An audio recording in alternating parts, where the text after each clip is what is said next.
को श्रद्धांजलि अर्पित करता हूँ। आदरणीय तहसीलदार महोदय हमारे बीच में है, संगठन के जनपद के जिला अध्यक्ष आदरणीय दिलबाग सिंह जी, जिला प्रवक्ता आदरणीय बलवीर सिंह जी हमारे बीच में, ऐसे तमाम सम्मानित किसान साथी हमारे बीच में हैं। आदरणीय तहसीलदार महोदय, आज का पर्व यह सबके लिए एक सुंदर पर्व है, सुनहरा पर्व है। इस पर्व से बड़ा मैं समझता हूँ दुनिया में कोई पर्व नहीं है। लेकिन जो स्थितियां वर्तमान समय की हैं, मुझे लगता है जिन लोगों ने इतनी कुर्बानी और बलिदानी दे करके हम सबको स्वतंत्रता दिलाई थी, आज वह स्वतंत्रता कहीं न कहीं, वह लोकतंत्र कहीं न कहीं सत्ता और नेताओं के चुंगल में फंस करके गरीब किसान का शोषण करने पर उतारू है। एक तरफ लोकतंत्र की बात की जाती है महोदय, एक तरफ स्वतंत्रता की बात की जाती है, एक तरफ किसानों के सम्मान और अधिकार की बात की जाती है। हम लोग तो सभी धर्मों को, सभी वर्गों को मानने वाले लोग हैं, चाहे हिंदू हो, चाहे मुस्लिम हो, चाहे सिख हो, चाहे ईसाई हो, सारे के सारे हमारे किसान परिवार के लोग हैं। लेकिन आज की जो परिस्थितियां हैं, आज की एक ताजा घटना, एक तरफ सरकार के लोग ढिंढोरा पीट रहे हैं कि लोकतंत्र है, स्वतंत्रता है, वहीं जब हम लोग भारत में इस पवित्र और पावन पर्व को मनाने के लिए ट्रैक्टरों के माध्यम से तिरंगा यात्रा निकाल करके देश के लोगों को एक संदेशा देना चाहते थे, सूचना देना चाहते थे, तो जनपद सीतापुर के इमलिया थाना क्षेत्र में प्रभारी निरीक्षक के द्वारा ट्रैक्टरों को रोक दिया गया, रैली निकालने से मना कर दिया गया। इस झंडे से बड़ा कोई झंडा नहीं है। इस झंडे के नीचे देश के प्रत्येक व्यक्ति को झुकना चाहिए। लेकिन ऐसे अवसर पर भी पुलिस के लोगों ने तिरंगा रैली को रोकने का काम किया, तो हम लोग कैसे समझेंगे कि हमारे देश में स्वतंत्रता और लोकतंत्र सुरक्षित और स्वस्थ है। इसलिए आज यहाँ पर जो ज्ञापन दिया जा रहा है महोदय, यह भी एक बहुत विडंबना के विषय, इसमें मात्र 4 बिंदुओं का जिक्र किया गया है। पहला बिंदु, पश्चिमी उत्तर प्रदेश के बाद में यदि गन्ना के क्षेत्र में बात की जाए तो मध्यांचल का सबसे बड़ा जनपद लखीमपुर खीरी हमारा ऐसा है जिस जनपद में 9 शुगर मिलें संचालित हो रही हैं। हिंदुस्तान कृषि प्रधान देश है, उस कृषि प्रधान देश का सबसे बड़ा प्रदेश उत्तर प्रदेश है।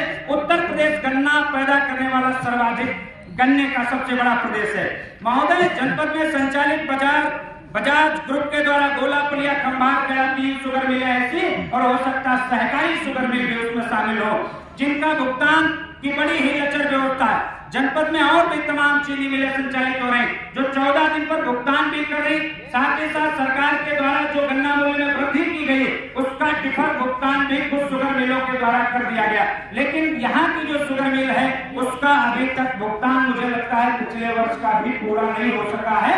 जबकि भारत का माननीय सर्वोच्च न्यायालय, भारत की गन्ना नियमावली और भारत की सरकार, स्टेट की सरकार 14 दिन में गन्ने की भुगतान करे। महोदय, मेरा आपसे अनुरोध है, अगर हमारा कोई किसान किसी बैंक से कर्ज लेता है, बिजली का बिल बकाया होता, अगर वह समय से अदायगी नहीं करता तो उसको आरसी जारी होती है, नोटिस जारी होती है, उसकी जमीन की नीलामी होती है, उसके ऊपर मुकदमे लिखे जाते हैं। तो अगर उद्योगपतियों के द्वारा किसानों के गन्ने के पैसे को रोका गया है तो इनके ऊपर भी कानूनन कार्रवाई होनी चाहिए, अगर संविधान और कानून एक है।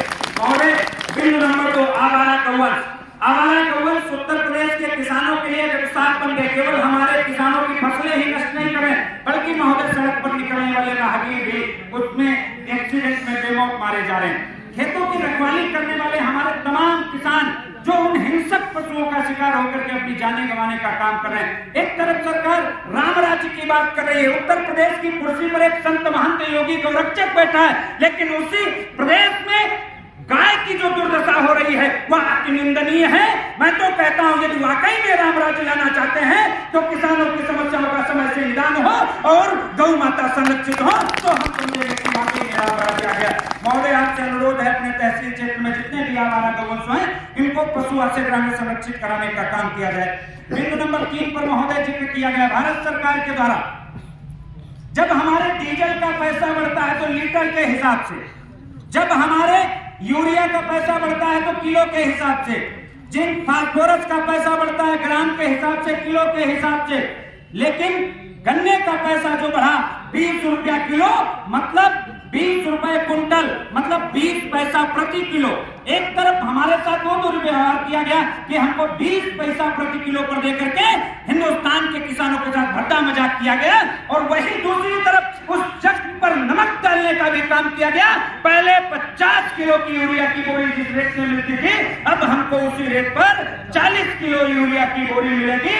उनका वजन भी घट रहा है और पैसा भी सुरक्षित है, हमारा वजन भी उतना ही है और पैसा असुरक्षित है। तो महोदय, इस बिंदु पर भी आप हम लोगों की पीड़ा को भारत सरकार तक अपने कलम के माध्यम से भेजने का काम करें। साथ ही साथ बिंदु नंबर 4 पर बिजली की बात की गई है महोदय। उत्तर प्रदेश सरकार जब 2017 में चुनाव लड़ रही थी तो एक वादा किया था किसानों से, और दिल्ली किसान आंदोलन में भी ये वादा किया था कि यदि मेरी सरकार बनी तो देश के किसानों को बिजली मुफ्त में दी जाएगी। बिजली मुफ्त में देने के बजाय बिजली के दामों में बेइंतहा बढ़ोतरी कर दी गई। 450 रुपया हमारे जिन किसानों से ट्यूबवेल पावर कनेक्शन के नाम पर लिया जाता था, आज उनसे 1000 और 1100 रुपया पड़ रहा।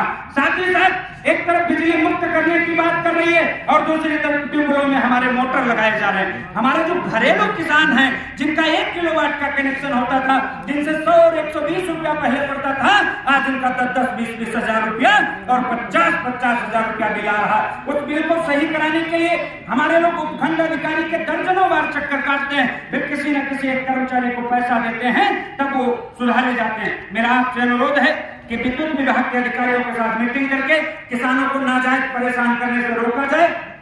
साथ ही साथ जो मीटर रीडर अनावश्यक रूप से रीडिंग फिट करके नाजायज तरीके से बिल भेजते हैं, उनको भी आदेशित किया जाए और उनके ऊपर कड़ाई के साथ में अंकुश लगाया जाए। ज्यादा कुछ न कहते रहिए, और भी तमाम जगह जाना है।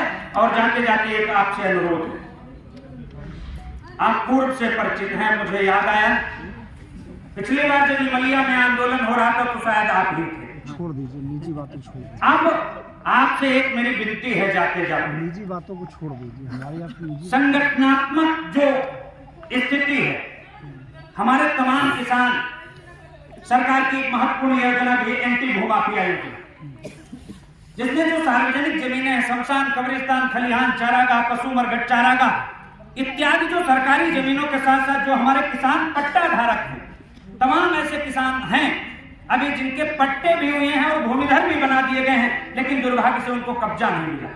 मेरा आपसे अनुरोध है, सरकार की इस महत्वपूर्ण योजना को लागू कराते हुए ऐसे लोगों की जमीनों पर कब्जा तो दिलाया ही जाए, साथ ही साथ जो लोग अवैध रूप से कब्जा किए उनके ऊपर कड़ाई से अंकुश लगाया जाए, उनके ऊपर मुकदमे पंजीकृत कराए जाए और किसानों के जो वरासत के दाखिल खारिज के जो तमाम मामले लंबित रहते हैं, उन पर भी निर्धारित समय में निःशुल्क उनकी व्यवस्था आप सबके द्वारा सुनिश्चित कराई जाए। आप किसानों के असली मालिक के रूप में बैठे। तहसील में अगर किसानों का कोई असली मालिक है तो तहसीलदार। मैं जाते जाते आपसे ये अनुरोध करना चाहता हूँ इन्हीं शब्दों के साथ। जय हिंद, जय भारत, जय